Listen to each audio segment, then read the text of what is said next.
ધ્રુવજીએ તપ દ્વારા ભગવાનને મેળવ્યા. મહાપ્રભુજી કે કેવલ તપ દ્વારા નહીં, યમુનાજીની કૃપા દ્વારા મેળવ્યા. એ અભિષ્ટ ફળ તો યમુનાજી આપ્યું. કારણ કે તપ કરનારા તો હજારો લોકો છે. અનેક લોકો તપ કરે, હજારો વર્ષ તપ કરે, છતાંય ભગવાન મળતા નથી. પણ યમુના પાન કર્યા તો મુકુંદ રતિ વર્ધિની, પરમાત્મામાં પ્રેમ પ્રગટાવનારી યમુનાજી છે. અને એ યમુનાજીની કૃપા થકી પ્રેમ કે પંત તે ગહીજુ રાખે, તુમ જા પઠાવત તહા બધાવત. 41 પદમાં કહ્યું ને, પ્રેમના ભક્તિ યમુનાજી એક ગહી રાખ્યા છે. અને જ્યાં યમુનાજી મોકલે ત્યાં ઠાકોરજી આવે. અને યમુનાજીએ કહ્યું, પ્રભુ જલ્દીથી દોડીને જાઓ, આપનો ભક્ત આપની પ્રતીક્ષા કરી રહ્યો છે. ચતુર્ભુજ નારાયણ સ્વરૂપે પરમાત્મા ધ્યાનમાં આવ્યા. ધ્રુવજીના ચિત્તમાં આનંદ થવા લાગ્યો અને ક્ષણમાં તો અંતર ધ્યાન થઈ ગયું. વિહવળ બનેલા ધ્રુવજીએ જ્યાં નેત્ર ખોલ્યા ત્યાં ધ્યાનમાં આવેલા પરમાત્મા સામા ઉભેલા દેખાયા. હૃદય ભરાઈ આવ્યું, નેત્રો ગદગદિત થઈ ગયા. બોલવા માંગે પણ ધ્રુવજીની વાચા ફૂટતી નથી. અને ત્યારે પરમાત્માના ચતુર્ભુજ પરમાત્માના હાથમાં રહેલો શંખ ભગવાને ધ્રુવના ગાલમાં લગાડ્યો અને વાણી બોલી, યોતઃ પ્રવિશ્ય મમ વાચમીમાં પ્રસુપ્તાં સંજીવયત્ કિલ શક્તિધરસ્વ ધામના અન્યાંશ હસ્ત ચરણ શ્રવણસ્વ ગાદિન પ્રાણાન નમો ભગવતે પુરુષાય. પ્રભુ, અમે આપના ગુણગાન નથી કરતા, આપ જ વાણી રૂપે બોલાવડાવો. અમે આપના દર્શન નથી કરતા, જોવાની તાકાત અને શક્તિ તો આપ જ. અમે દોડી દોડીને સેવા નથી કરતા, આ દોડાવવાની શક્તિ પણ આપની. એટલે પુષ્ટિ માર્ગમાં એમ કહેવાય, ઠાકોરજી કૃપા કરીને સેવા લે છે. હું સેવા કરું છું એમ નથી કહેતા. હા, પ્રભુ કૃપા કરીને સેવા અંગીકાર કરે. પ્રભુ લે છે અમારી સેવા. પ્રભુ ન ઈચ્છે ને તો એક મણકો ફરી ન શકે. પ્રભુ ન ઈચ્છે ને તો એક ડગલું ઉઠી ન શકે. પ્રભુ ન ઈચ્છે તો જીભ બોલી ન શકે. પ્રભુ ન ઈચ્છે તો કથાનો એક શબ્દ પણ કાનમાં પહોંચી નથી. કહેતા આમ ઘણા સાહિત્યકારો કે ને કે એકને ભાગવત કથા થતી હતી ને શોભાયાત્રા ચાલતી હતી અને શોભાયાત્રામાં માથે પોતી લીધેલી મુખ્ય મનોરથી અને પેલા બોમ્બ ફોડ્યો ને એવો ફોડ્યો કે કાન બંધ થઈ ગયા. સંભળાય જ નહીં. બધું આમ ઘસે બંધ. 7 દિવસ કથા રહી પણ એમ તેમ બેઠો રહ્યો. 7મા દિવસે પાછી પોતી યાત્રા નીકળી પેલા બોમ્બ ફોડ્યો ત્યારે ખુલ્યા. કથા પણ ભાગ્યમાં હોય તો જ શ્રવણ કરવા મળે. બાકી આપણે એમ કહીએ હું વ્યવસ્થા કરું સાંભળું તો આવી વ્યવસ્થાથી કથા ન શ્રવણ થાય. એ તો ભગવદ ઈચ્છાથી. સુખદેવજીની કથામાં આપણે સાંભળીએ છીએ ને કે 3 તાળી પાડીને સ્થાન નિર્જન બન્યું પણ એ ઈંડુ રહી ગયું ને એમાંથી સુખ પ્રગટ થયા.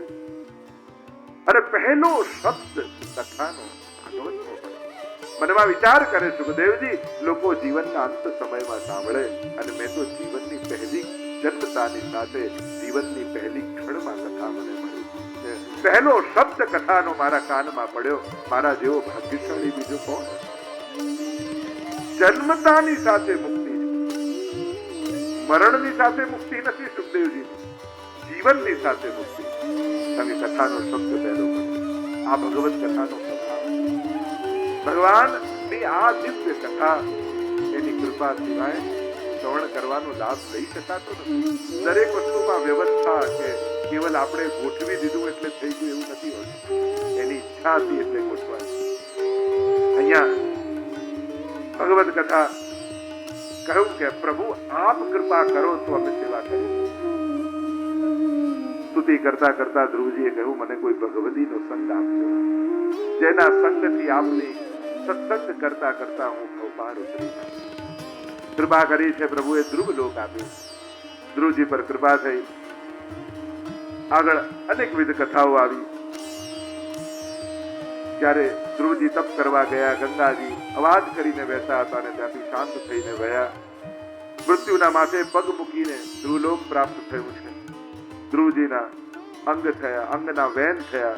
વેન બહુ નાસ્તિક થયા. પ્રજા એમને માર્યા, બાહુનું મંથન કર્યું અને એમાંથી બોલીએ પૃથુ ભગવાન.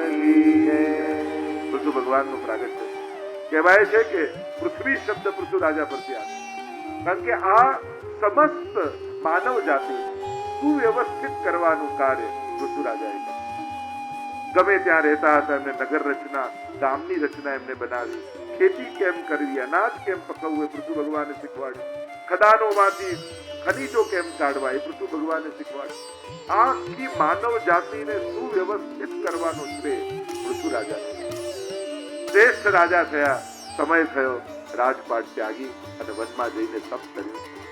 તપ કરીને પ્રભુ પ્રસન્ન થયા. માંગવાનું કહ્યું તો કહ્યું, મને 10,000 કાન આપો.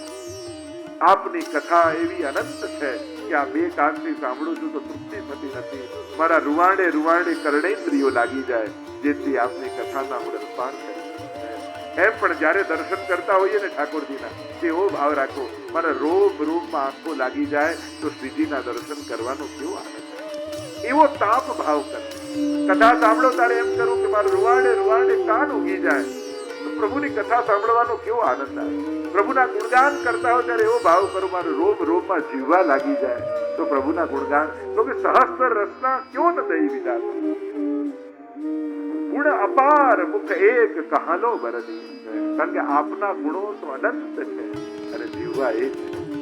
એક ચમચીથી આખું મહાસાગર ઉલેચવાની વાત આવે તો કેમ કરીને ઉલેચી શકાય, એમ આપ તો ગુણોના સાગર છો અને મારી પાસે એક જીવવા છે.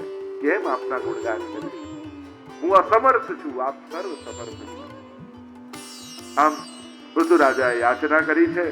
આગળ પ્રચેતાખ્યાન પુરંજનાખ્યાન આવ્યું. ચતુર્થ સ્કંદને વિરામ કરીએ. બોલો ગોવર્ધન કી જય, ભાગવત ભગવાન કી જય. પંચમ સ્કંદ સ્થાન લીલા, વૈકુંઠ વિજય સ્થિતિ એ મહાપ્રભુજી કહે. પ્રિવતના રાજ્યનું વર્ણન આવ્યું. નાભિરાના રાજાના યજ્ઞમાં બોલો ઋષભદેવ ભગવાન કી જય. આ જૈનોના આદિનાથ છે, આદિ તીર્થંકર છે. સુંદર ઉપદેશ કર્યો છે પોતાના પુત્રો. દાવાનળમાં ઉદ્ધાર થયો. કહ્યું પોતાના પુત્રોને ભેગા કરીને કે બેટા, ભોગ ભોગવવા માટે 83,99,999 યોનિઓ છે. ભક્તિ કરવા માટે એક જ યોનિ મળી, એ છે આ માનવ દેહ. અને આ વારે ઘડીએ નહીં મળે. આ એક મોકો છે, એક અવસર. બાકી બધામાં તો કરેલા કર્મો ભોગવવાના, એટલે ભોગ યોનિ છે. એક માનવ યોનિ એવી છે જેમાં ભગવાનની ભક્તિ થઈ શકે, પુણ્ય સંચય થઈ શકે, મુક્તિનો માર્ગ આનાથી ઉદ્ઘાટિત થઈ શકે. બાકી બધા દેહ છે, જીવ બધા પાસે છે. પોપટ પણ રામ બોલે છે, પણ એ રામના કાન સુધી પહોંચતું નથી. માણસને એવી જીભ મળી છે કે રામ બોલે ને તો રામ સાંભળે, કૃષ્ણ બોલે તો કૃષ્ણ સાંભળે. એવી જીવવા મળી. કાન બધાને મળે. કોઈ પક્ષી ઉડતું ઉડતું અહીંયા આવીને બેસી જાય તો એના કાનમાં શબ્દો પડી શકે, પણ એનાથી એના પર કૃપા નથી થતી, એનો ઉદ્ધાર નથી થતો. માણસ પાસે એવા કાન છે કે કેવલ કાનથી કથા સાંભળે ને તો જન્મ મરણના ચક્કરથી છૂટી શકે. અરે વિચાર કરો ને, માનવ યોનિ સિવાય એવી કઈ યોનિ કે જેથી તમે આ હોલમાં બેસી શકો? અત્યારે તમે આ હોલમાં બેઠા છો એનું એક મુખ્ય કારણ બતાવું, અને તમે માણસ છો એટલા માટે. અરે ગાય પણ હોત ને તો યો યો કરી લોકો બહાર કાઢતા. ચલો તમે ગાયને ઉત્તમ યોનિ માનો છો, ગાય પણ બન્યા હોત તો તમને અહીંયા કોઈ હોલમાં આવવા દે? માણસ સિવાય તમે શું હોત તો તમે અહીંયા આવી શકો? કોઈ ઘૂસવાની વ્યવસ્થા? આપણે તો બારી બાર કોઈ પક્ષી ઘૂસી ના જાય, કોઈ જીવ જંતુ ના આવી જાય, એના માટે જાળી નાખી રાખી. માણસ છો એટલે અહીંયા. અને એક વસ્તુ યાદ રાખજો, આ માનવ દેહ વારે ઘડીએ મળે એવા ખોટા ભરોસે રહેતા નથી.